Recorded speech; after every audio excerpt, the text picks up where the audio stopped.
Alright, back to being live again. With more fruit of Grisaia. I should have probably finished this by now, for damn sure. I really wish I would have finished this by now, but of course I just go and do literally everything else.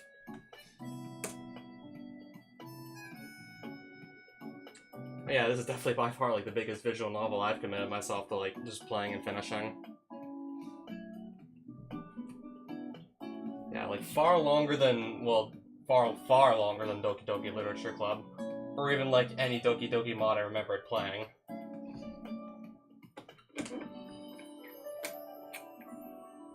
I mean, I still do want to like do those in the future as well, every once in a while. But yeah, I think I'd rather just get like Yumiko route out of the way and then say like, finally done 100% of Fruit of Grisaia. This woman won't. Expressions don't change no matter what the calendar reads. Gazing at the clouds outside the window, she reaches tentatively towards an umbrella, then hesitates. After a moment, the pattern repeats itself. Eventually, she picks up the tote bag sitting at her side, shoots a few cautious glances around the area, and begins to ease the front door open as quietly as possible.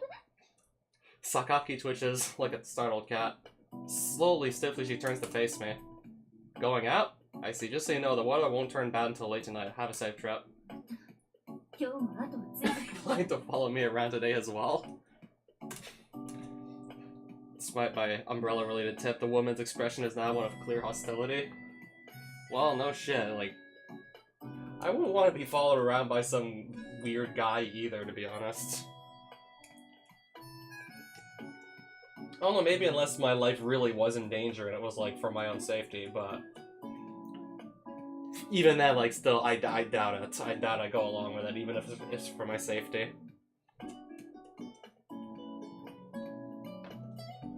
It's my job, after all. I told you not to bother, didn't I? How much clearer can I be about this?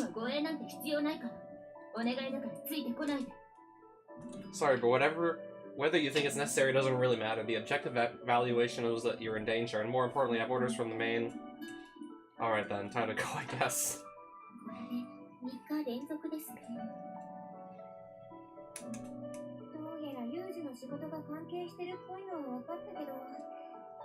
Must be pretty rough having to follow her around, even after she's getting shot down that hard.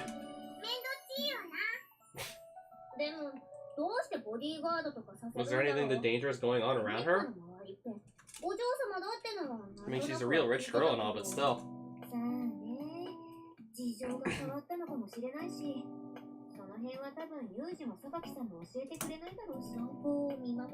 All I can do is just watch for now. Have to hope things don't take a turn for the Grizzly in the meantime.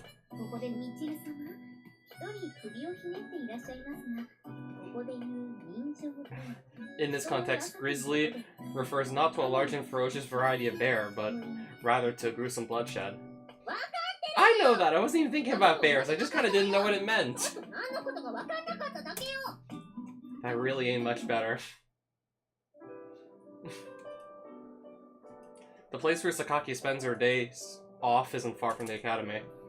Follow the footpath from her front gate till it turns to the south. Then walk 300 meters or so along the prefectural road out to the sea and you're there. There are a few obstacles and nothing in the way of blind spots, so it's not much of a challenge as an observer. Sakaki's been shooting frequent looks over her shoulder in my direction ever since we left. I'd guess 60% of the reason is her hoping to find some opportunity to slip away and escape my surveillance. The other 40 is pure anger. As for concern on behalf of her bodyguard, not even a single %. Day after I admitted the truth, Sakaki tried to run away from me the moment she saw my face. The girl's only an amateur, so naturally didn't take long for me to catch up. But since then, she's been constantly watching for another chance. Can't be too careless. Easy enough to catch up to her after she bolts, but there's always a possibility someone will attack her in the meantime. Far safer to constantly keep an eye on her. I'm on the job after all, they'll cut my wages if I slack off. Sakaki heaves another heavy sigh, then heads for her destination with a slightly quickened gait. Easily matching her pace, I follow in silence. After less than 10 minutes of walking, we arrive at the riverbank. The river is called the Shinozaki. Smaller Class B river that flows down to the coast of Mitsuma Cape. Since we're close to where it meets the sea, it's fairly wide here with a moderately sized bank on either side, not too far away. One of the East Beach Express lines owned by Sakaki's family cuts across the water. Every 30 minutes or so, a two-car diesel train rumbles across the Iron Bridge. Exhaling softly, Sakaki lowers the tote bag in her hand to the grassy ground. She settles herself down next to it, retrieves colored pencils from inside, then props her B4-sized sketchbook against her knees. And looking straight out at the scenery before her, she begins intently moving her pencils across the paper. We're basically just reading Yumiko's diary now, aren't we?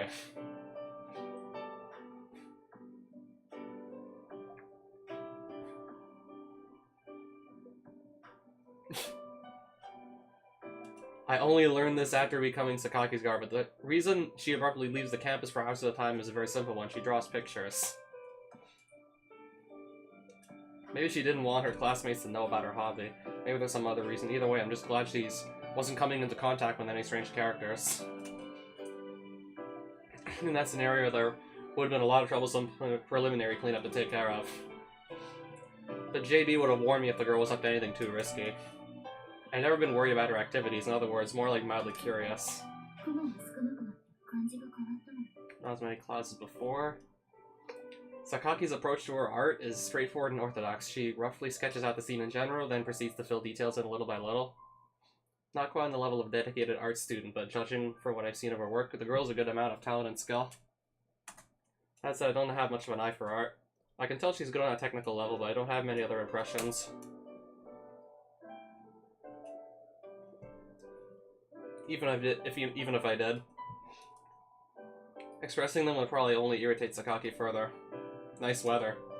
You back far enough? Not against Sakaki's way, I look up into the sky, feeling the sun beating down on my face. The latter half of July is always pretty hot, but especially in this area. Nice refreshing scenery and all, but it's not the most pleasant season. Drops of sweat, the blazing summer sun, a vibrant picture taking shape. I shake my head to dispel the shadowy wisps of memory floating to the surface of my mind, then return my attention to the subject of my surveillance. The sun sinks, and then all of a sudden the area is bathed in orange light. Perhaps taking that as a signal of sorts, Sakaki gathers up her material, stretches out her legs for the first time in hours, and slowly gets to her feet. Hey. And kicking lightly in the ground in apparent irritation, she speaks to me. You haven't said a single word this entire time, have you? All you do is stand there like a statue. Did you want me to make conversation? Of course not. I just found it a little strange that you constantly pester me about my destination, only to go silent after arriving. Once I confirmed you weren't going anywhere, I didn't have any reason to bother you. In other words, you only asked me for information necessary to do your job. That's right, talking to your client more than necessary would be an expression of personal interest. When that's not relevant, the bare facts are enough. What's wrong? Sakaki turns her back in a somewhat grumpy fashion, hefts her tote bag off the ground, begins to walk off without so much as a word. And follow her, of course. We've been doing that for like the past couple of days, so... My investigation of Sakaki Yumiko's movements and protection of her person continued along those lines. Sakaki fundamentally ignored me. When she did talk, it was mostly hostile questions or arbitrary complaints. The atmosphere was badly strained, to say the least. And gradually complaints began to grow more frequent and more aggressive, culminating in an incident about 1 week later. I can't take this anymore. You follow me around day in and day out. I can't get a moment's peace. Today, Sakaki seemed even more irritable than usual. She was reading in the lobby from early in the morning, and before noon she had to sketch at the riverbank. In other words, the two of us have been alone together more or less all day. Seems to have grated on her nerves. Stopping her drawing in the early evening as always, she gathered up her belongings more rapidly than usual, then stomped up to me and began to vent her spleen. Not to worry, I do have basic manners. I make sure to avert my eyes from any potentially shameful actions on your part. Do you not understand even saying something like that is incredibly rude? I'd been intending to smooth things over, but that poured oil on the fire instead. Oh yeah, you think? This is something I've been vaguely aware of for a while now, but it seems I have a bad habit of enraging women over the strangest little things. All the more pathetic, because it's usually a result of well-intentioned words backfiring rather than me being malicious.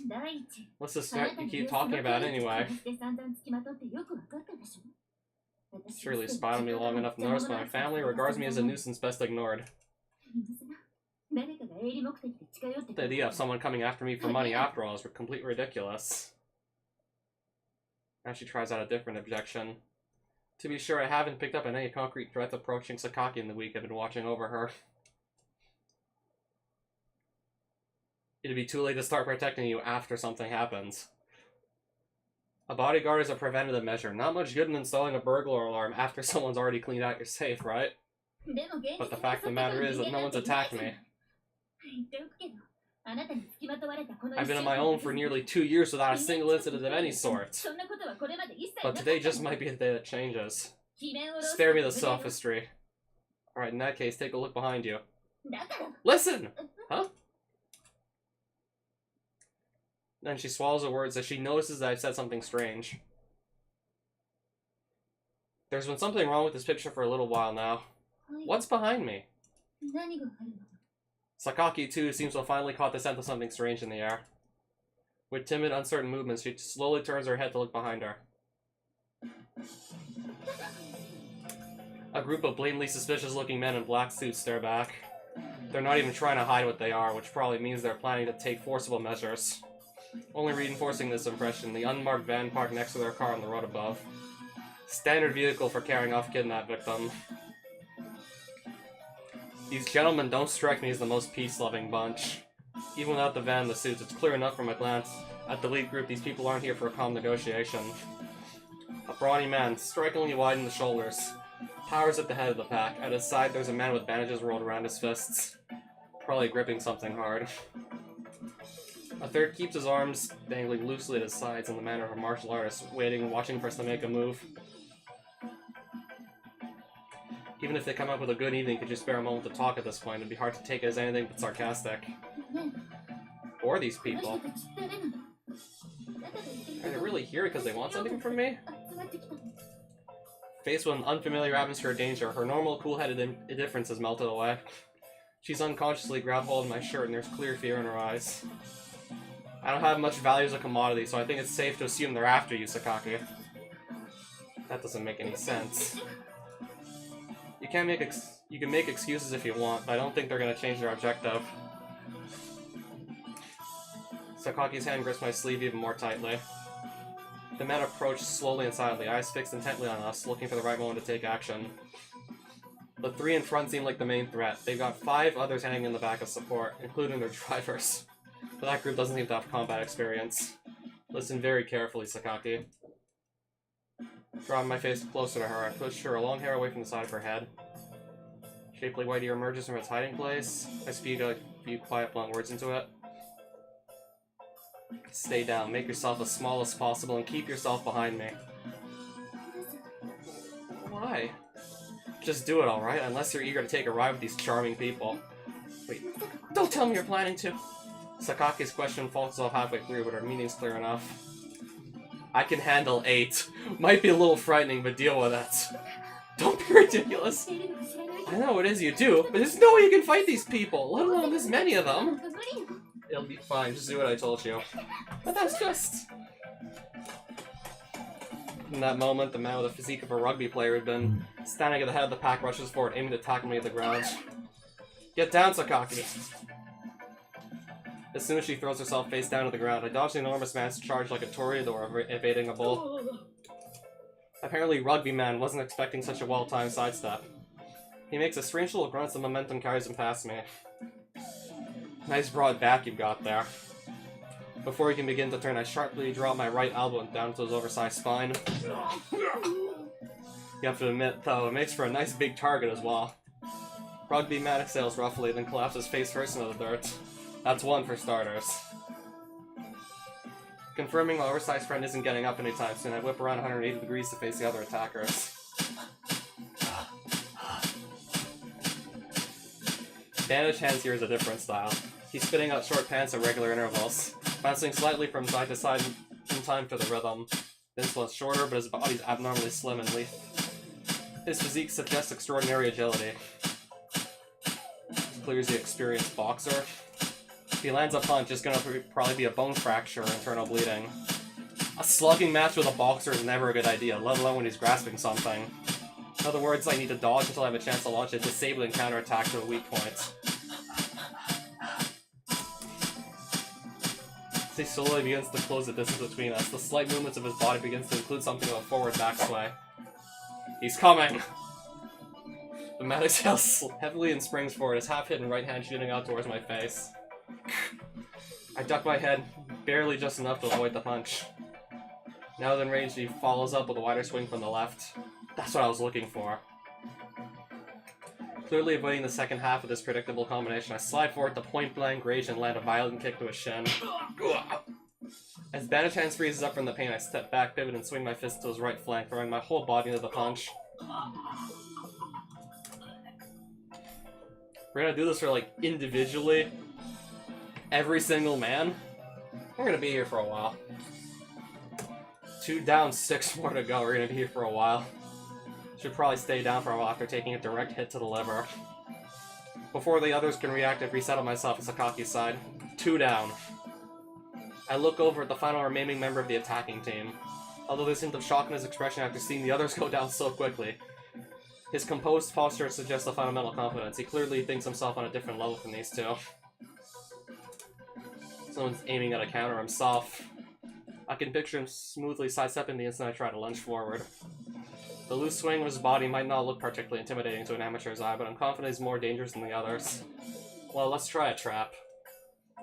Imitating Rugby Man, I spring forward like a sprinter, charging directly at the martial artist. He instinctively slips away from my attack. From the side, he fires off a sharp kick aimed at my pivot leg. Took the bait. I swiveled to grab his extended leg, then twisted roughly in my arms, bringing him to the ground in a leg lock. Whoa! Specifically, it's a heel hook of the sort frequently seen in your nastier mixed martial arts competitions. I twist his foot back with my arms, causing agonizing pain that would normally inspire a quick tap-out. Oh, that's the sound of his foot being, like, pulled back or snapped or whatever. I thought that was the sound coming out of his mouth for a second. Of course, this isn't a match, so that's not an option. The man desperately uses his free leg and arms to attack me. With his heel completely immobilized, it's impossible to gain the leverage necessary for an effective blow. Sorry, but I need you to settle down for a while. The joints of his ankle crack loudly and his foot turns in a direction nature never intended it to. I bend the man's heel sharply to its side. The man lets out a strangled little scream and I feel the fight go out of him. When I release the hold, he instantly clutches his ankle and rolls around on the ground, tears streaming down his face. That's everyone. Only men left standing nearby are the 2 members of the support team. I glower up at them expectantly. What the hell? No way! This ain't what we signed up for. What they signed up for? Maybe the kidnappers hashed out internal contracts or something of the sort? Nothing I need to be too concerned about at the moment, I suppose. We're going to run away now, Sakaki. Yes! I pull Sakaki by the hand and run up the sloping bank towards the street above. Sakaki quickly runs out of breath but pushes herself desperately forward, barely managing to keep up. After reaching the road, I shoot one quick glance over my shoulder at the group of men we left behind. The remaining members are helping the battered fighters back to their vehicles rather than pursuing us. Conclude they're backing off for now. I set off a rapid jog towards the dorm, taking Sakaki along with me.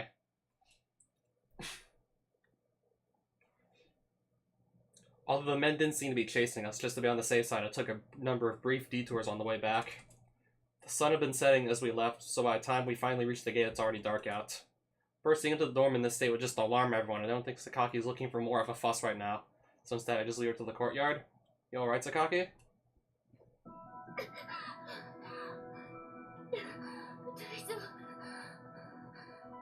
It doesn't sound like it.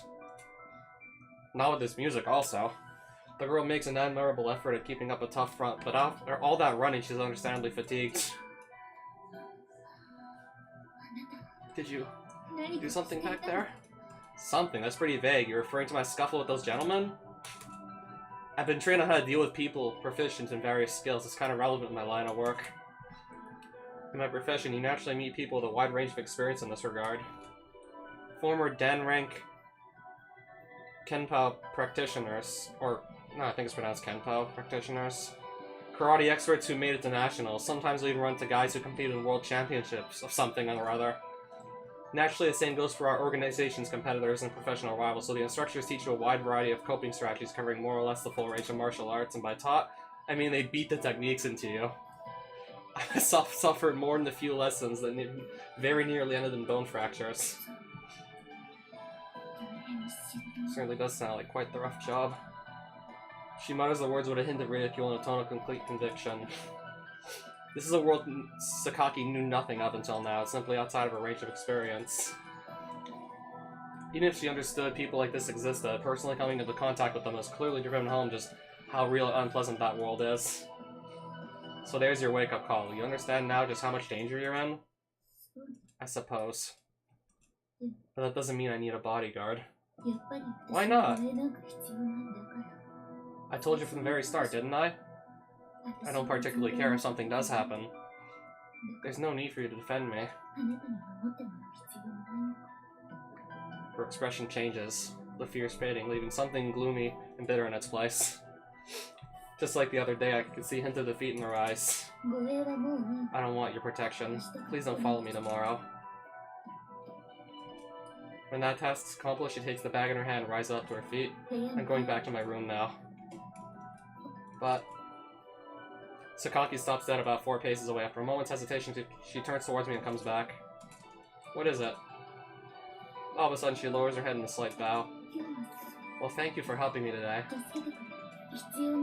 It wasn't necessary, but that doesn't change the fact that you helped me. It's so genuinely unexpected, all I can only do is watch. I can't think of anything to say in return. Goodbye. Once again, Sakaki turns on her heel, and this time she doesn't stop. My appearance, at least, she's already back to the Sakaki Yumiko I know. I watch her as she goes, thinking back over the events of the day. I have to say, though, that was strange. People who came after us were without a doubt a standard crew of moderately skilled hooligans, but there's one thing that's been bothering me. They came at me one by one, taking turns. Like something out of a manga. That makes exactly 0 sense. Yeah, hell, like, it's not like you're, like, in single-way combat. It's not like, if you're, like, in one area of Japan, like, it's only, like, single-way combat. That's not how the real world works.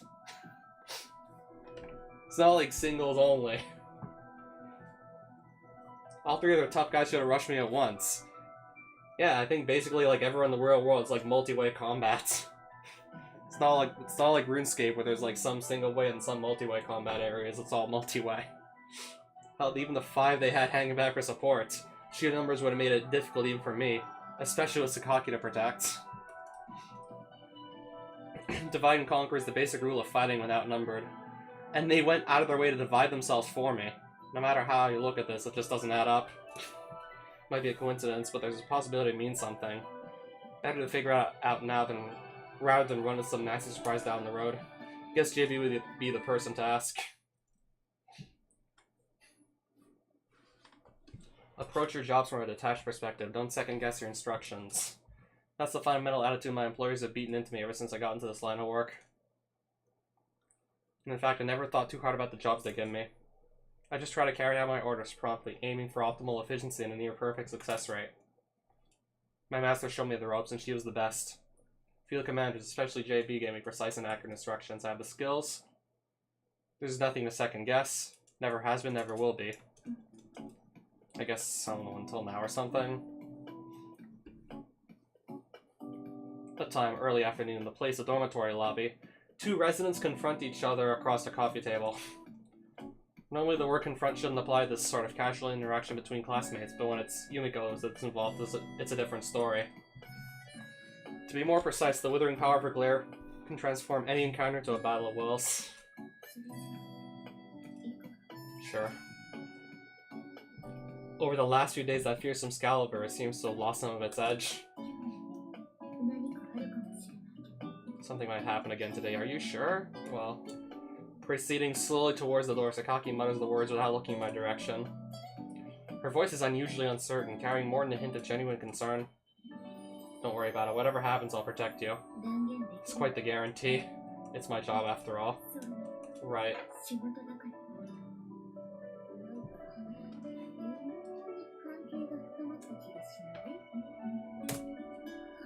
It seems that way to me as well. You never believed things were so dangerously hostile between them only a few days ago.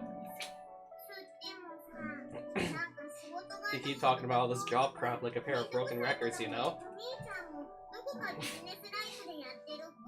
Oni-chan's acting a little business-like about the whole thing, too. Business means work, right? So what's, like, being alive? No, wait, that's life. What was like again? Affection? He loves his job? Allow me to present you with a tasty treat. It's a marshmallow. Please munch on it away. Please munch away on it for a while. What? Thanks, but why?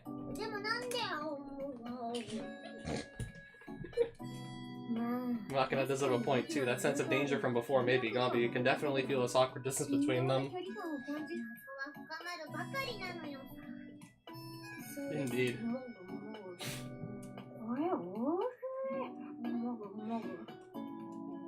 Yeah, make sure eating a marshmallow makes this worth every like dollar of the $50 that I spent on this all this time back. Together we walk the usual road to the riverbank. Although I'm not sure if together is exactly the right word for a number of reasons. First of all, there's our physical distance. Sakaki and I always walk a few meters apart. A few days ago, Sakaki had been purposely creating that gap. Even trying to widen it, but now, if anything, I'm the one consciously maintaining our distance. I'm acting as a close protection bodyguard. Closer I can be, the better. But at the moment, there aren't any visible threats, and I don't expect any bullets to come flying Sakaki's way. The girl reacts strongly against overprotectiveness, so I'm trying to give her some space when I can. Sakaki soon assumes her standard mildly rapid pace, no longer trying to escape me, but not looking back or making conversation either. Her long black hair flutters behind her. I follow the same pace, careful not to fall behind. Since the first attack several days ago, Sakaki's outings have constantly been attracting similar groups of shady-suited men. Sometimes they're lurking around the distance. Sometimes they try the forcible approach. Their objective seems to be a kidnapping, but obviously that hasn't happened yet. I've been continually scaring them off, physically repelling their abduction attempts when necessary. As such events became a new part of her daily routine, Sakaki's previously defined and indifferent behavior started to change as well. Only natural, I guess. No matter how much the girl insists she doesn't care about her life, the experience of real danger inspired some fear. Presumably the softening in her attitude towards me is a byproduct of that change in her state of mind. That said, Sakaki doesn't seem to have completely sorted things out internally. She's stubbornly continuing her usual trips to the riverbank, as if refusing to admit she's afraid for her own safety. And so, once again I find myself walking along a regular distance behind her, carefully scanning the area for suspicious vehicles and pedestrians. Nothing as usual for the moment. Not letting my guard down, of course, but if the pattern holds, they won't be showing up till early evening. When we arrive at the riverbank, Sakaki settles down on the ground and begins taking her art supplies out of the tote bag. Then turns back to face me afterwards. I'm going to begin. Right. Then begins her sketching as usual. No real need for her to announce this to me, but now that things are slightly less tense, she's making a habit of it. For all her coldness, the girl's given to odd little gestures of courtesy. Comes with being well bred, I guess. Soft sound of the river flowing, the occasional rumbling of trains passing by. Just when you start to forget it's there, the public announcement speaker mentions a few reports about missing persons and smog levels. Otherwise, this place is unbelievably quiet. I can certainly understand how it would appeal to a loner like Sakaki. The girl in question is already absorbed in drawing the scenery before her eyes. She seems to have completely forgotten them even here. Her hand doesn't stop moving the colored pencil along her paper even for a moment. Pretty impressive. On the sketchbook page, a vivid sky punctuated by wispy clouds takes shape above an expanse of green. As I watch, a faint shadow stirs painfully somewhere deep inside my chest. Damn, not again. Fragmented memories hidden in the cracks and crevices of my brain like pieces of rubbish react to the slight roughness of sketchbook paper. She's drawing the sky with the deft movements of a light blue colored pencil, filling the page with shades of cyan. But from in between those strokes of color, I see something black and ugly oozing out, overwhelming the sky, rotting it away. When the page is covered in that sickening darkness, a blood-red image begins to take shape above it. A face. I pushed it out of my head with desperate effort of will. I don't have to worry anymore. I don't have to think about anything anymore. It's all behind me now, isn't it? What's past is past. I should understand that better than anyone, but even now, it finds the smallest gaps in my defenses. It pushes its way effortlessly into the present. Stay away. Stay the hell away. The person I am today struggles with the thing attacking me.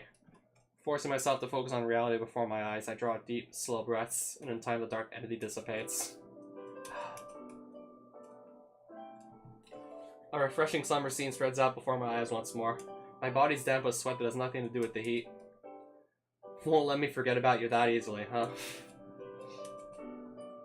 Can't erase the memories, but at least my voice is erased by the breeze. The wind that blew my words away carries the clouds above slowly towards the sea. The sky itself is beautiful enough to seem artificial. At its very edge, a tinge of red begins to grow. I'm finished.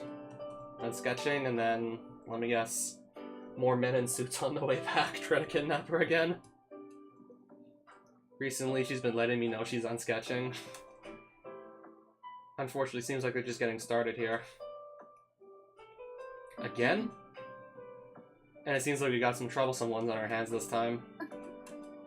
Moving Sakaki behind me as always, I look around the area. These ones really do look like trouble. The moment I get a better look at the group clambering slowly down the slope from the vehicles above, I can feel my body growing tenser. It's like something out of a ridiculous superhero drama. The groups coming after Sakaki have been growing incrementally stronger with every passing day. At first I've been able to deal with them without breaking a sweat, but now the fights are starting to get too close for comfort. This power needs to change, and soon. Would help if JB was answering her phone. What the hell's going on over there anyway? There's some strange common features about the behavior of these people. My suspicions about their unnatural actions during the first attack have only grown. I want to discuss that, but my beloved superior suddenly decided to stop responding to my calls. That's extremely unusual, especially during a mission. Thinking about it from another angle, it could well be that she's deliberately cut off contact after deciding it would be counterproductive somehow. In other words, an implicit message to focus on the problems in front of you for now. That said, if it goes on much longer, it's going to get tough. As always, the group approaches only gradually, tightening the net around us little by little as if to intimidate. It's all strangely artificial. The inefficiency of their movements must be intentional.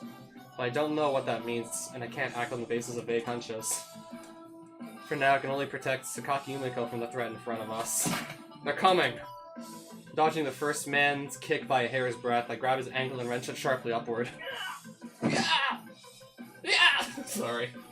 Before he even hits the ground, I can hear the second and third attackers rushing up from behind.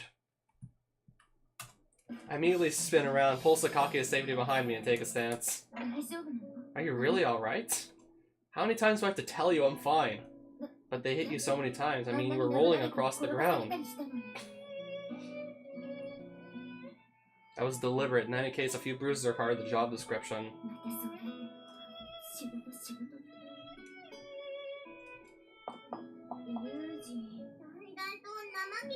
His bruises are getting worse by the day. At this point, we have no choice but to go ahead with the matter we discussed. What are you talking about? Whoa! Mitsu-sama, have a delicious pancake. I'll explain later.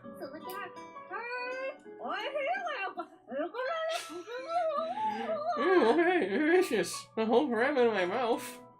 Okay, then we're carrying out the operation tomorrow morning. Meet in my room at 2300 hours to review the specifics, please. Roger that, Captain. Yes, roger that.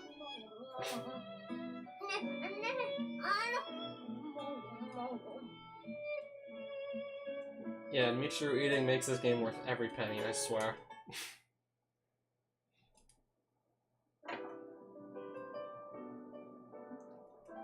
Nice weather, at least. What was that sound? Just my imagination? What's with everything that's happened lately?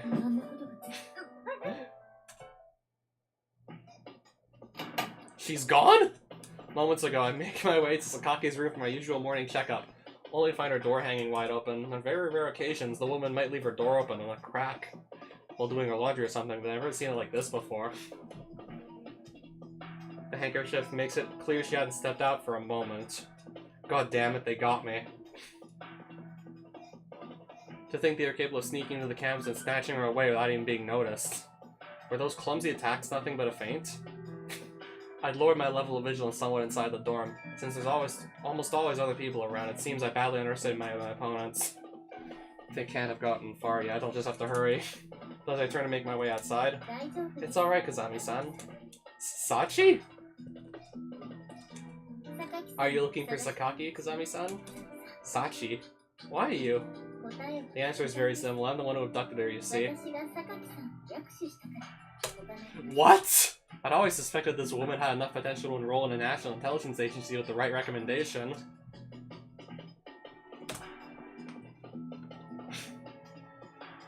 But I hadn't even considered the possibility she was already affiliated with some organization. My carelessness came back to bite me on this one. Well, do you have some demand of me or my employer? Huh? You kidnapped Sakaki as a bargaining chip, didn't you? Do you expect me to fulfill terms of some sort in exchange for a return, or perhaps... You got it all wrong. Say what? I did the deed at Maki-chan's request. Properly speaking, the real mastermind was Amane-san, but... Now it's finally making sense. Most likely a certain authority within the dorm rashly pressed Sachi into carrying out some ridiculous scheme, resulting in the unfortunate Sakaki being taken captive, something along those lines. I can't even begin to speculate about their objective here, but it's probably safe to assume it's some variety of harmless idiocy. Once our objective is achieved, we will promptly return Sakaki to you. You can't tell me anything about those personal reasons or what have you? In that case, I won't try to force you. Considering Sachi's personality, it'd probably just cause us both a lot of grief if I push for more. I'm already completely reassured it's nothing more than the usual shenanigans, so the details aren't that crucial anyways. And above all else, sticking my head into a private discussion between women would almost certainly not be helpful for anyone involved. Alright then, I have no idea what you people are up to, but go ahead and do it. I'll be standing by in my room if you need me.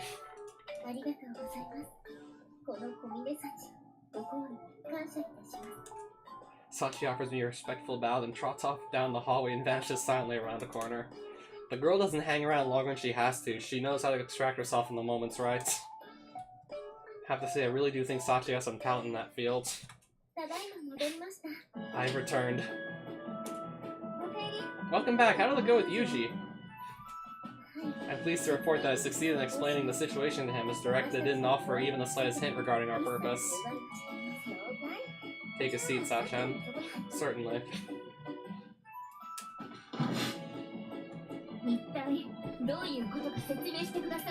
Would you mind explaining what on earth this is all about? Where to begin? Please don't tell me you dragged me here for no reason at all! We definitely have a reason for this little meeting. It's just, well, I didn't really expect you to get literally dragged here, you know? We only took these measures in order to ensure matters would move forward in a smooth and peaceable fashion.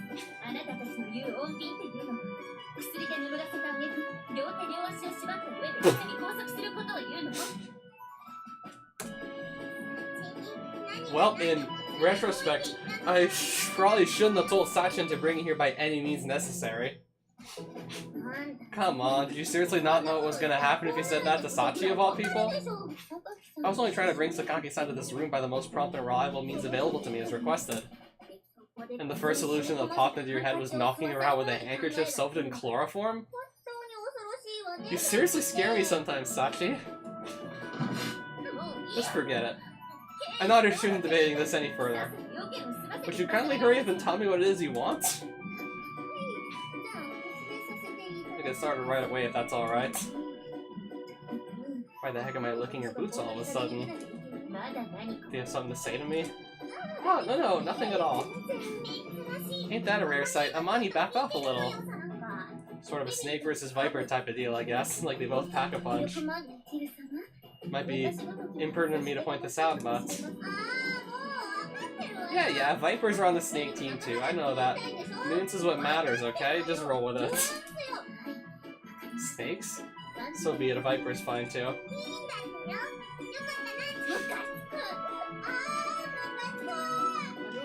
People, please shut up now. Let's take this from the top. What kind of relationship do you currently have with Yuji? Relationship? You guys are going out alone a lot lately. Pretty much every single time Yuji comes back with a look on his face that screams something just happened. It's not that guy's gonna tell us the thing, you know. We thought we'd try asking you instead. You two are really in some kind of special relationship now. I wouldn't try to stick my nose into that or anything. It's completely between you two after all. If there's something more complicated going on, I was hoping you might be willing to talk about it. It's just the six of us here, right?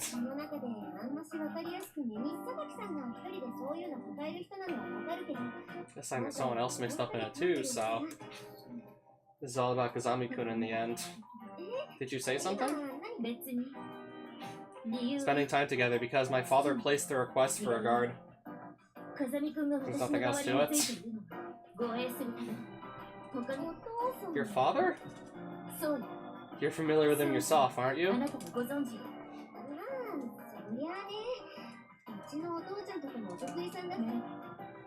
I see you know a little bit about my family as well. Is this going where I think it is? You need a guard because someone's... When I go out alone, he accompanies me as protection from would-be abductors, most likely kidnappers with a financial incentive. When trouble arises, he suppresses it with force. For real? That's completely crazy.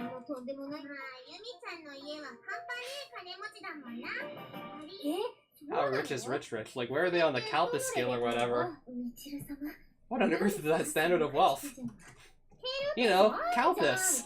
That white, sticky soft drink solution. You can tell how rich a family is by how much water they have to add to every glass. Haven't you heard that before? What?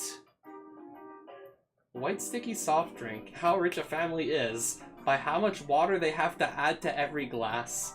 Haven't you heard that before? You're breaking my heart! Mishiro-sama, you're breaking my heart. Huh? Why? Hold on a second, why would I break your heart? Guys, can you save the family comedy hour for later? We're here to ask Sakaki-san questions.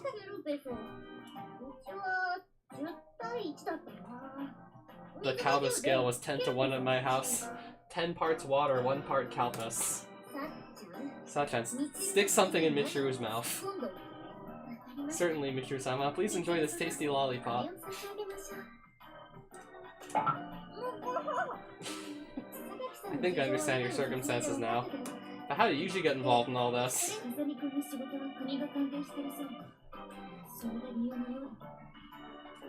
National interest? He's like some kind of civil servant? When I ask, he becomes evasive. Public servant employs a bodyguard? An SP or some other variety of police officer, perhaps? Totally plausible. This guy's crazy, strong, and weirdly experienced for his age, you know? I could totally see him out there fighting crime and whatnot. What if he arrests me? Michiru-sama, we don't even know if he works for the police yet. You must be one hell of a licker, girl. Nice tongue power. Excuse me, can you stop implying that it'd be totally awesome at you-know-what? Seriously, is this police thing for real? Aren't you guys freaked out? If Yuji bursts in and yells you're under arrest, it's game over, man. Sachan? Mouth. Have a sandwich, Michiru-sama.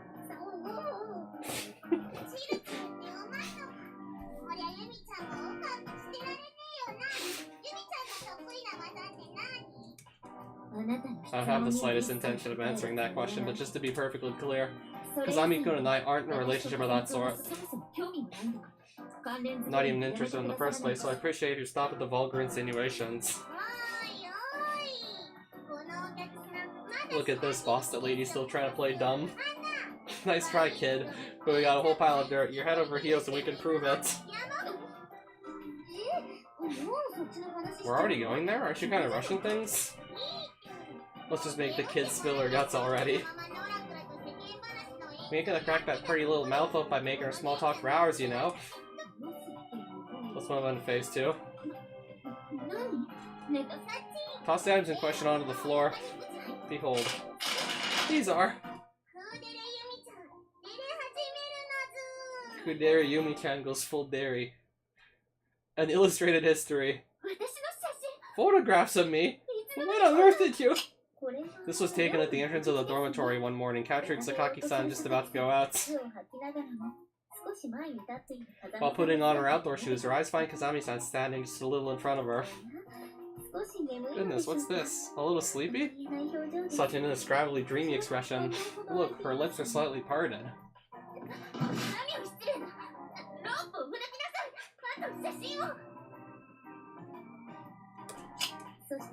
And here we have a shot of her return from the river, watching Kazami-san who's walking a little ways behind out of the corner of her eye. Her countenance grows somewhat forlorn. This redness in the cheeks cannot be blamed on a setting sun alone. This is without a doubt. Stop it! Don't! This image was taken only the other day. Here we see young lady longing to touch the untouchable.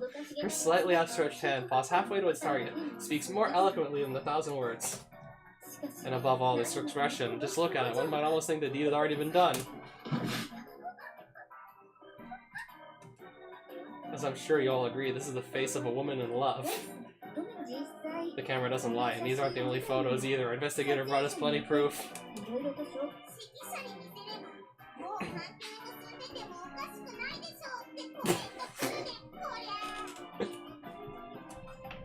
What? What business? Does Yuji own a store? Michiru-sama? Please stay just the way you are forever. I don't get it, alright? Plug the hole. Michiru-sama, it's juice time. This cracks me up every time. This cracks me up every time Sachi just putting a random food item in Michiru's mouth. Anyway, we got mounds of dirt. Protesting your innocence in the face of all this would be unseemly, don't you think?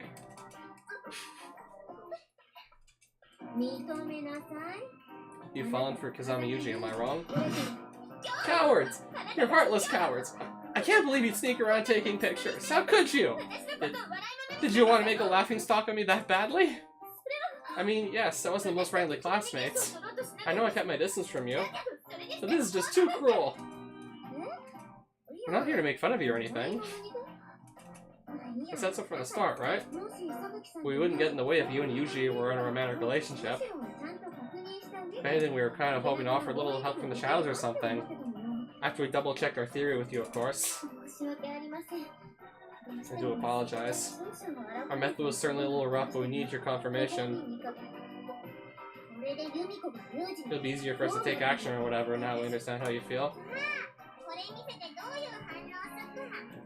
Of course, everybody was also totally looking forward to seeing your action when we showed you these. Ouch, Amani, that hurts. So that's how it is, Sakaki-san. I understand. But I'm afraid your efforts were pointless. Huh? My feelings are entirely one-sided after all. Why he was gonna protect me so far? Answers because it's his job.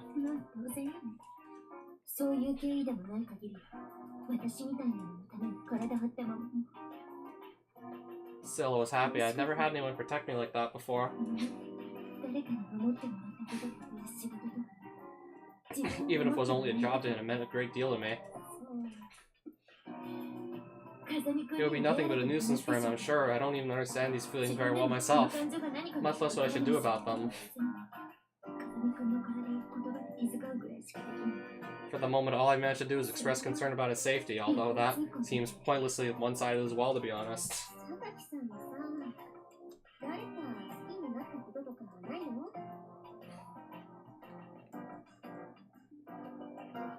Have you never fallen in love before? If I was capable of that, I wouldn't have turned into an antisocial box cutter menace. We asked you some pretty thoughtless questions, didn't we? Don't worry about it, it was a laughable story from the start.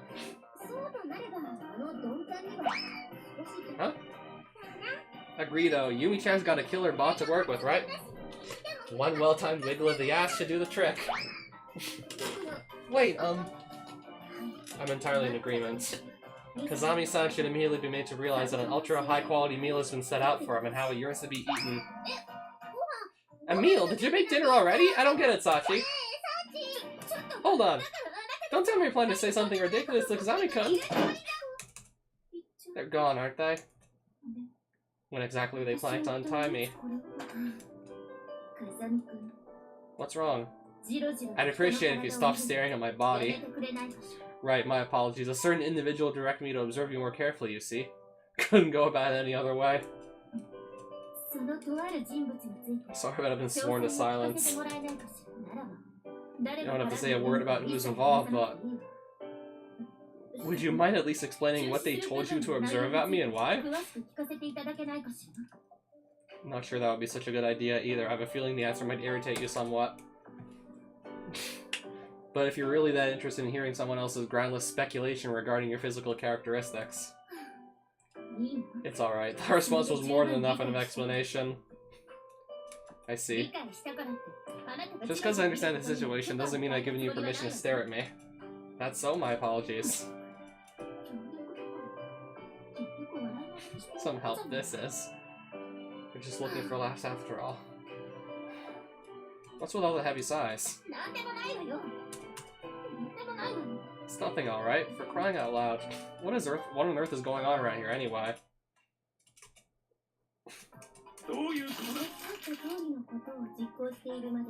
What on earth is the meaning of this?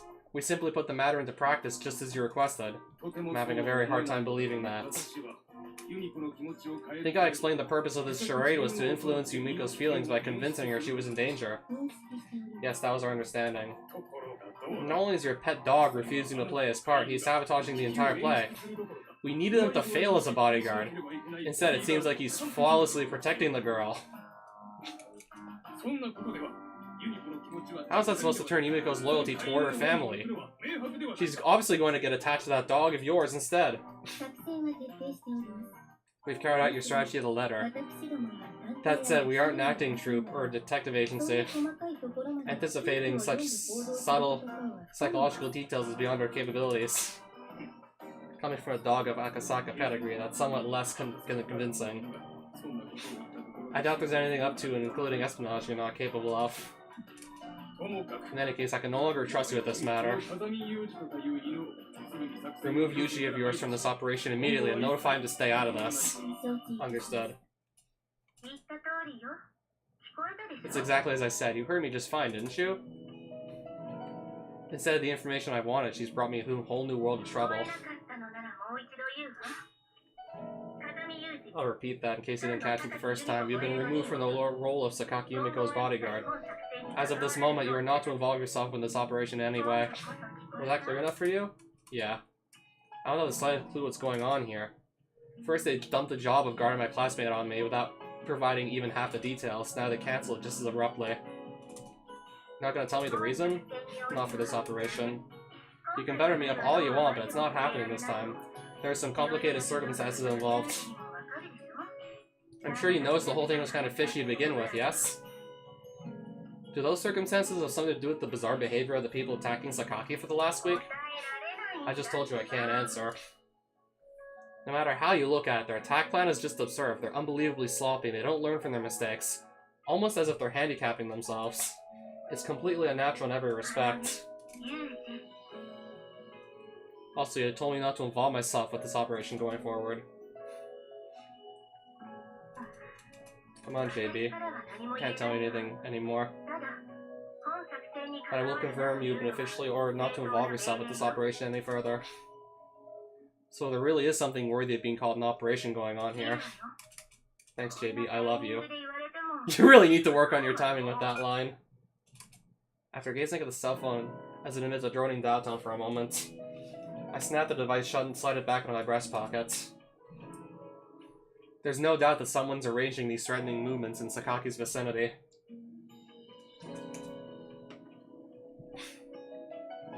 I'm fairly confident that it's not a simple matter of some random group of criminals looking to carry her off for a simple financial objective. This is clearly something much more complicated, but at the current stage, all I got to work on are the scraps of information JB gave me. Worse, I was just pulled off the job itself. Orders from the main office are absolute. There's nothing I can do about it. However, the girl's clearly in some form of danger. I'm not willing to overlook that no matter what my employer expects of me. Sakaki's not a stranger to me anymore. Not to say I've developed feelings of the sort that would entertain our voyeuristic dorm mates. She's a classmate and someone I spent a lot of time with lately, that's all. At the very least, I don't intend to just abandon the girl when she needs my help. Making that so clear, however, she gave me crucial grounds for speculation. Most likely the decision to remove me was made over JB's opposition, but she couldn't provide any info about that either. In other words, people she can't discuss with me are involved in the planning. The strange behavior of the assailants, my sudden dismissal in this mysterious operation. Every major clue I have suggests this is going to become a huge pain in the ass. For the time being, I guess I'll report in to Sakaki. When I give her the rough outline of the situation, her face fills with a surprisingly clear expression of dismay. They gave me official notice by phone, so I'm already off the job. I see. Sorry about following you around all this time. It was my job, so I didn't have any choice. Think you can forgive me? Nothing to forgive, really. Doesn't care about the detail at the moment. Just because I've been pulled from this assignment doesn't mean the threat has passed. From now on, you're going to need to be keeping a watchful eye on your surroundings whenever you go out. Constantly monitor everything that's going on within a 30-meter radius for signs of danger. Also, I've been removed from my position as her bodyguard, but they didn't restrict me from lecturing her to prepare for future threats. Not they would have approved if I'd asked for permission, but of course. That's why I don't press hard for specific details. Huh? Need to listen to me sometime. Alright. After all, next time something happens, you're gonna be the one protecting yourself. I suppose so. Not sure if the girl's actually listening to my self-defense lecture this time, but she's certainly got a serious expression on her face. Seems to be thinking something over very intently. That's all I have to say. From now on, we'll be back with just classmates. Sakaki doesn't offer a clear reaction, far from typical. Deciding not to stress this out, I turn my back on her and begin to walk towards my room. At a bare minimum, I've told her what to watch out for. She'll probably be on her guard for a while, and I'm planning to keep an eye on her from a greater distance than before, providing coincidental help when necessary. In some respects, this should actually make it easier for me to take action compared to when I was specifically acting as a close protection bodyguard. For a moment, I think I've reached a respectable compromise solution that doesn't violate the letter of my orders. But my satisfaction proves short-lived. Wait. When I turn back, Sakaki's still facing me. She stands with her legs spread wide, her head hanging slightly, not far enough to hide the intense anguished expression on her face. Both of her hands are clenched tightly into trembling fists. Then opens her mouth to continue. You said you were protecting me because it was your job, didn't you? That I did. In that case... She swallows softly and looks me in the eye. I'll employ you as a bodyguard. And just like that, Sakaki Yumiko's fired right back with a complete surprise of her own. Say what? Didn't you hear me the first time? Then I'll repeat myself. Taking a page out of a certain shaggy-headed blonde's book. Sakaki repeats herself, clearly enunciating every syllable. I want to employ you as Sakaki Yumiko's bodyguard. This is about the last thing I was expecting. Didn't Sakaki hate having me following her around all the time?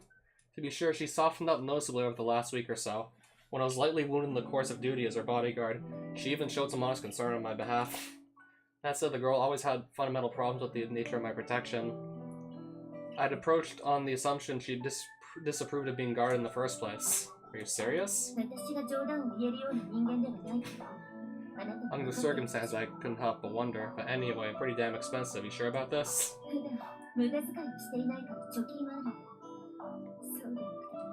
Even if that wasn't true, a certain someone ensures I don't want for much of anything. Perhaps it's because it's not money she earned herself. Sakaki's tone of voice takes on a hint of self-ridicule. At any rate, it seems perfectly clear this is no joke. She really means it. Alright then, I'll accept that request.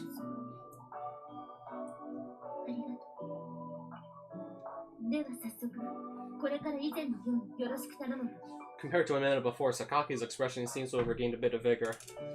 Are me approaching this the same way as before? Why wouldn't I be? I'd be fundamentally trying to be aware of your movements at all times, even when you're doing things generally regarded as shameful or embarrassing. Just wonder if that's really alright with you. I'd appreciate a little restraint on that front. Seems like she really has gotten a bit of her spirit back. Keep things as they were, it's all I'm asking. Then runs up the stairs. Probably to the rooftop again, I guess. Judging from the flow of that conversation, I think it'd be best to give her a little time to herself. For the time being, I suppose we'll resume this afternoon. Half of a smirking female face pokes out from around the corner in a clearly deliberate way. Amane?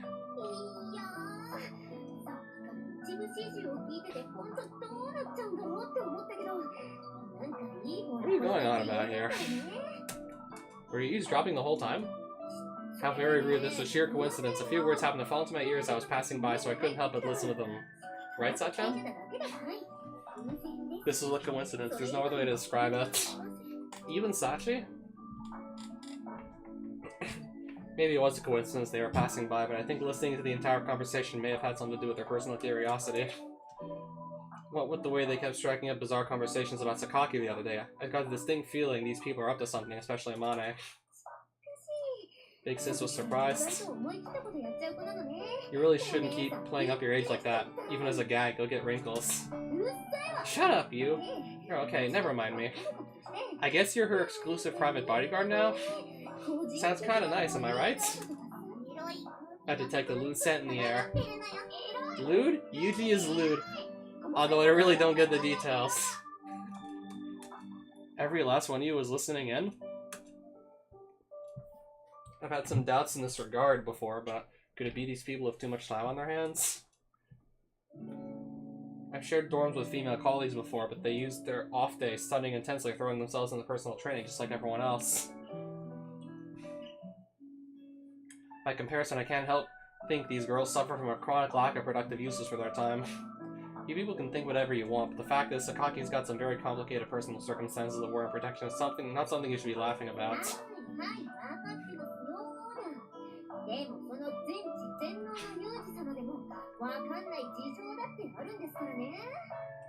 Say what?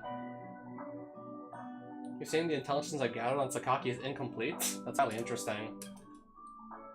The moment I say those words, 4 sets of eyes simultaneously narrow to reproachful slits, overflowing with pure scorn. They're the eyes of people who just lost all respect for someone. Okay, what's with the look? Getting the feeling this intelligence might never fall into your hands. In these matters, he's left me deeply disappointed, and even despairing would be no exaggeration. What are you gonna do? Oni-chan's one of those guys that just rolls through life sticking into any hole that presents itself. Am I right, Kiritiru? That's right. Yuji's a big stupid carrot. Carrot? Huh? Well, yeah, I mean, you stick carrots in the holes, right? Michiru-sama, please come to your senses. Quite the bomb to drop out of nowhere.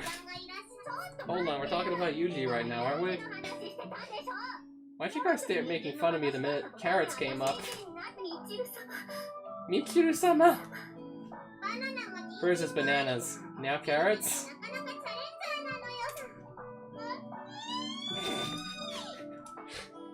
Oh, shut up. Wait, where'd Yuji go?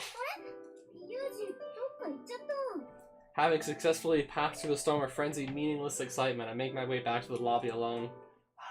Sinking deeply into the sofa, I think back over my conversation with Sakaki. Sure didn't see that one coming. I'm still having a hard time wrapping my head around it. I mean, for the first couple days there, the girl was so furious about being guarded that she dusted off her treasured sword, the legendary box cutter of wrath. Maybe she realizes she's in real danger here? When threatened by a mysterious menace, it's only natural to grow uncertain and fearful. At present, I suppose I'm the only means she has to relieve that anxiety even a little. From that perspective, I guess it's reasonable enough. Sakaki's basically a rational person. I can understand how she'd swallow her pride and make this choice after carefully weighing the alternatives.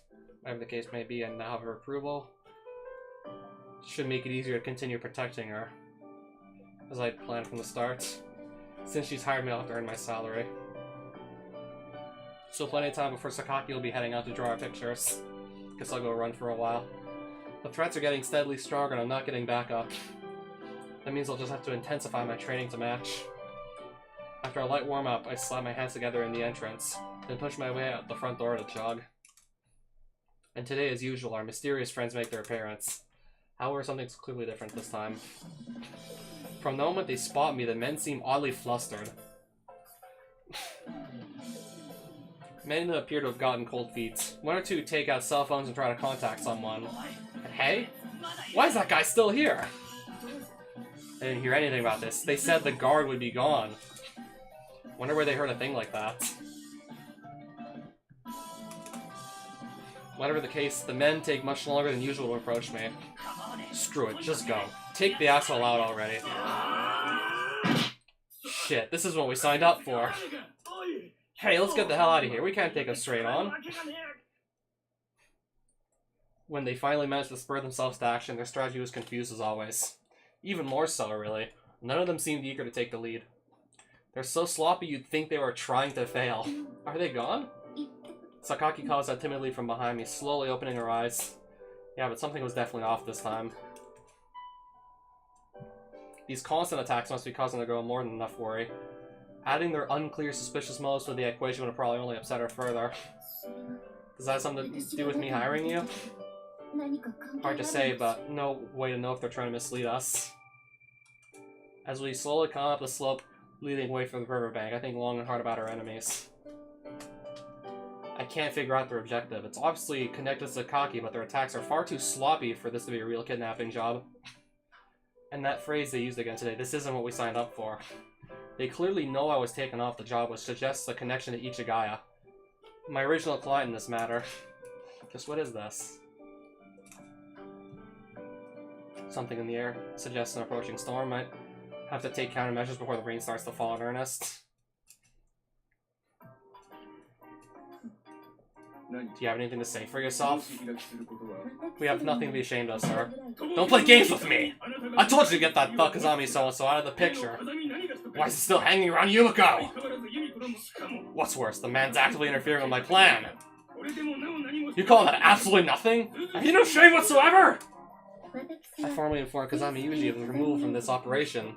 And considering the strict regulations of our organization and the character of the individual involved, I don't believe he would have disobeyed those orders. And let me guess, this is gonna just... Alright, so let me guess, like, I guess, like, the next chapter or the one after is going to lead to just JB having him taken into custody or something? How to explain the current situation? He disobeyed. I think it may have informed Sakaki Yumiko of that decision. Most plausible scenario is that the news left Yumiko herself uneasy, leading her to recruit Kazami Yuji as a bodyguard in a private capacity. Even if that were the case, anyone with a shred of common sense would refuse. It's only common sense from your perspective, President Sakaki. I didn't inquire about his own thoughts on the matter the other day, so it's quite possibly interpreted the situation differently. Do you really think that child's self-centered logic is going to satisfy me? Child or adult, we consider our orders absolute, and our promises. That's enough. Leave. Certainly. Please excuse me. About the matter with my daughter, Ichigaya has definitely been acting strangely. What would you like me to do, sir? Gather some genuinely competent people. I want this taken care of, even if we have to get a little rough. May I intercept as authorization for potentially lethal force against those who interfere? If it comes to that, so be it. Do what has to be done. Understood, sir. It will take some time to make the arrangements. Give this your highest priority. You can temporarily discontinue the attacks until your preparations are complete. I'll begin at once. It would have been wiser to do as you were told, Yumiko. It's been several days since I came to our employ, strangely enough, been largely peaceful. That confused encounter immediately after she hired me was the last time those people tried anything. That doesn't mean they've given up, of course. More likely have withdrawn for the moment to prepare a more decisive move. I can afford to be a little less vigilant, but I'm not careful enough. But I'm careful enough not to let my guard down entirely. Come to think of it, why are you always wearing the school uniform? Huh? We're on vacation, so normally you just wear casual clothes every once in a while. I was just wondering if for some reason you don't? Don't think there's any reason to constantly loiter around the town in casual clothes. That's not how a well-behaved student conducts themselves. Then I guess everyone else in our school is a juvenile delinquent in the making, eh? The others are free to do as they please. This is just what they taught me in my previous school, so I'm sticking with it. I don't intend to push it onto anyone else. Sakaki's grown calm enough to humor me with this pointless small talk. She seems much less tense after several days without violent interruption, probably because there's no need for constant wariness. The movement of her pencil seems to have grown smoother as well. All of a sudden her hand stops moving. What's wrong, you know something? Sakaki curls her body forward over her sketchbook. Thank you. Her voice is almost small enough to be lost in the wind, but I hear it clearly enough. What was that?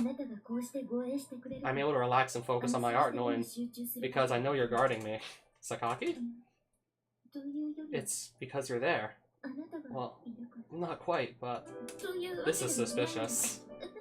Is something wrong? I mean, a thank you like this from Sakaki of all people? Don't tell me, is that why nothing's been happening the last few days? I see it all fits. Sakaki's already been kidnapped, and the person sitting in front of me is an imposter. A classic trick. But you just gave yourself away. What have you done with Sakaki? If you're not planning to talk, I'm prepared to. I'm right here, thank you very much. Stop being such an utter idiot! Sakaki, is that you after all? And now you decide it's me? You have a true talent for insulting people. What do you mean by that? I'm only considering every possible scenario so I can respond to minor abnormalities before.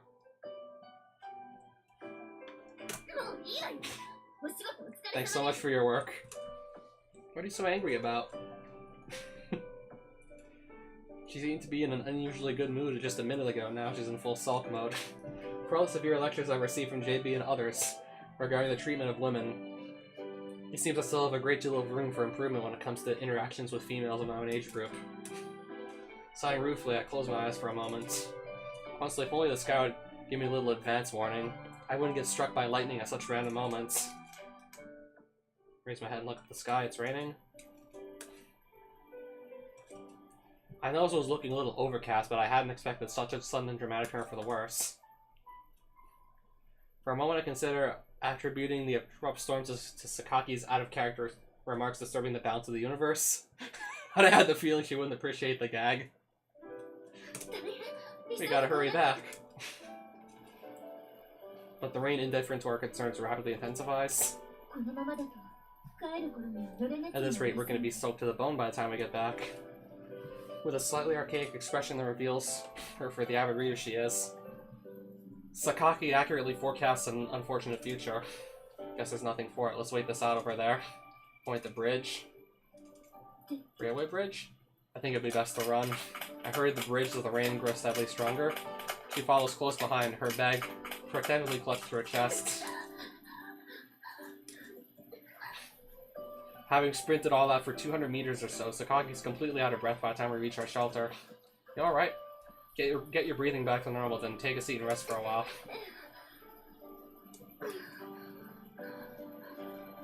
The area under the bridge quickly falls into shadow. Even the faint light trickling through cracks in the storm clouds can't reach us through the heavy iron above. Fortunately, since we're more or less in the country, there isn't much junk littering in the area compared to what you find in the city. Sometimes an empty bottle or can rolls by on the river, but that's about it.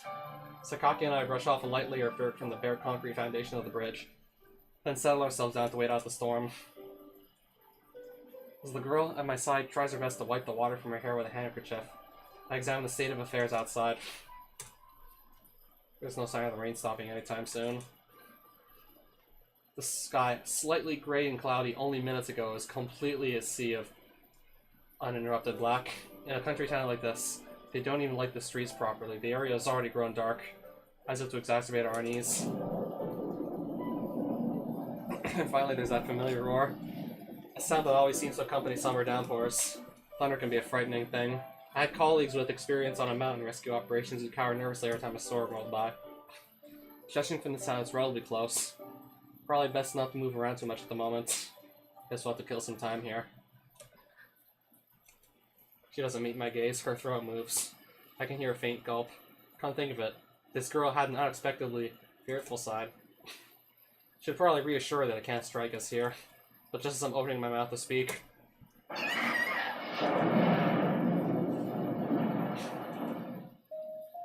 Sakaki Yumiko doesn't let other people touch her, and it's completely unthinkable she'd touch them herself. When rain falls on her head, she brushes it off. When wind blows in her face, she forces her way stubbornly through it. That's the person I thought she was. And that's why this part doesn't feel quite real to me. Especially after those strangely sweet words of thanks from before. It feels like I've stopped in some oddly realistic dream. I see, seems you really are quite the scaredy cat, Sakaki. I could slip quickly enough, it'd be easier to pretend that was the reason. But the fact of the matter is, it's hard to blame this on her naturally fearful side. Something else seems to have taken hold of the young woman trembling in my arms. Something powerful and difficult to understand. Sakaki? It's only still fairly warm out, but our clothes are wet with rain. Only naturally their body temperature would fall. I try to convince myself that's the only reason Sakaki's trembling, but it doesn't quite work. I'm sorry. I can't handle this. She finally speaks, wringing the words out of her throat. Her voice is frail and utterly weak in a way I never would have thought possible from the Sakaki I know. Without the last of my strained explanations crumble. This is something new entirely. A side of her I've never seen before.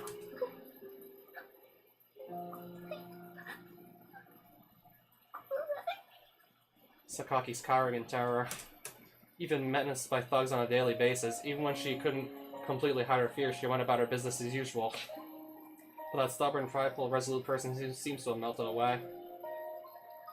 All that's left is a frightened, trembling little girl clinging to me like a life preserver. A diesel locomotive passes overhead with a loud, sustained roar. The water that gathered on top of the bridge rings down to either side. The very air around us seems to shake. But Sakaki doesn't react. She lies on top of my body, completely motionless except for her trembling, and waits for the thunder to pass.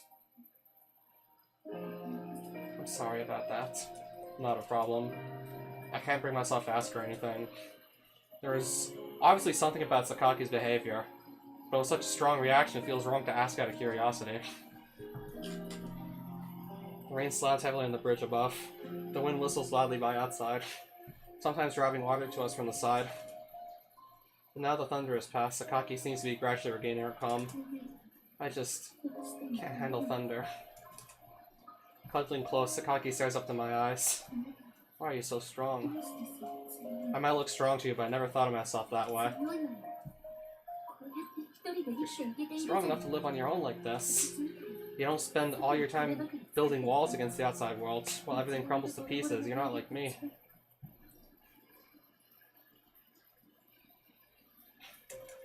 On my own, huh? I'm sorry to ask this sort of thing to you, but... there's something I want you to hear. Would that be alright? If you want to talk, I'll be willing to listen. The rain shows no signs of letting up. Her quiet voice flows past me and dissolves into deepening darkness. The weakness of those words seems to echo the fragility of the girl in my arms.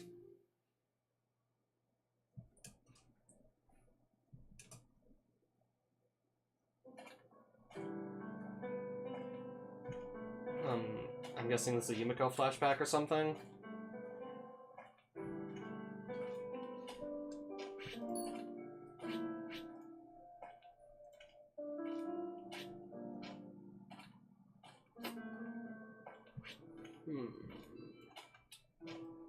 Asking myself if I want to continue from here or just...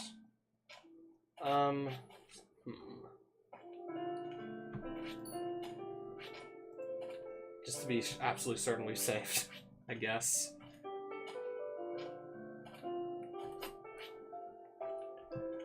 Actually, just going to leave it here for now. I still have stuff I need to, like, actually get done. Like, personal, like, work and whatnot. So I'll leave this here for now.